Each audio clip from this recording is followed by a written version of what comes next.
ইফতারিতে আলু পেঁয়াজি খেতে খেতে সবাই অভুক্ত হয়ে গেছে। তো সবাই বলছিল যে একটু ভিন্ন রকম কিছু করতে। তো মোবাইল স্ক্রল করতে থাকলে অনেক ভিডিওই সামনে আসে। তো ওই দিন একটা ভিডিও আসলো, সমুচার মতো কিছু একটা বানিয়েছে, নাম দেওয়া ছিল না, তাই নামটা আপনাদের সাথে শেয়ার করতে পারলাম না।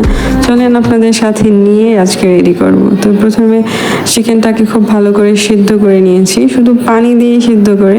কিন্তু আমার কাছে মনে হলো যে মশলা দিলে একটু গন্ধ আসবে না, যেহেতু ফার্মের মুরগি অনেকেই জানে যে একটু গন্ধ লাগে। আলাদা করে আলু সিদ্ধ করে চিকেনের সাথে মিক্স করছিলাম।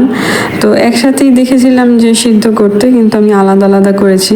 তারপর পেঁয়াজ, কাঁচামরিচ, ধনিয়া পাতা, যেই রকম আমরা ডালের বড়া যেভাবে বানাই ঠিক একইভাবে সবকিছু নিয়ে নেবেন। সবকিছু একসাথে নিয়ে ভালো করে মিক্স করতে হবে। আমি একটু সয়া সসও দিয়েছিলাম, কারণ আমার কাছে মনে হচ্ছিল যে স্বাদটা মিক্স হবে না, মানে ফিক্সড হবে না স্বাদটা।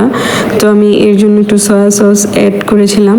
তারপর আমার মনে হচ্ছিল যে কিছু একটা কম, এর জন্য আমি হালকা তেলে কয়েক মিনিট ভেজে নিয়েছিলাম। ভেজে নেওয়াতে মনে হচ্ছিল যে একটু পারফেক্ট হয়েছে, যেহেতু রোজা তো চেক করার মতো কোনো সুযোগ নেই।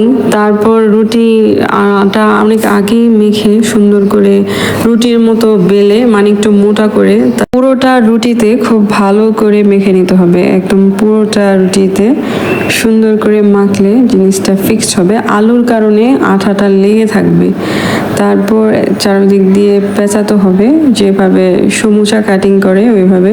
তো আমি পারছিলাম না কাটিং করতে, তো আমি দিয়ে কাজটা করিয়েছি, কাটিং করেছি। তো কাটিং করলে অনেকটা দেখতে এইরকম হবে, কিন্তু বের হবে না। আপনার কাছে দেখলে মনে হচ্ছে যেটা বের হয়ে যাবে, তা হয় না, বের হবে না। তারপর ডিম ফেটিয়ে হালকা লবণ দিয়ে ভাজছিলাম কড়াইতে। তো স্বাদ কেমন হবে আমি জানি না, কিন্তু ভালো হচ্ছিল, যেরকম দেখেছি মোবাইলে ঠিক তেমনটাই হচ্ছিল। খাওয়ার জন্য এক একজনকে রিকোয়েস্ট করছিলাম, বাচ্চাদেরকে, তারা রাজি হচ্ছিল না, বলে তোমার খাবার আমরা খাবো না। কিন্তু যেমনটা মোবাইলে দেখেছি, যেমনটা আমি চেয়েছি ঠিক তেমনটাই হচ্ছিল, খুব ভালো। তো আমি প্রত্যাশাও রেখেছি যে খুব ভালো হবে, খুব মজা হবে। আলহামদুলিল্লাহ, যেমনটা চেয়েছি ঠিক তেমনটাই হয়েছে, একদম পারফেক্ট হয়েছে। এই যে ফাইনাল লুক, আপনারাও বাসায় ট্রাই করতে পারেন। আমার টিকটিকিরা আর বাড়ির প্রত্যেক সদস্য খেয়ে অনেক প্রশংসা করেছে। ধন্যবাদ সবাইকে।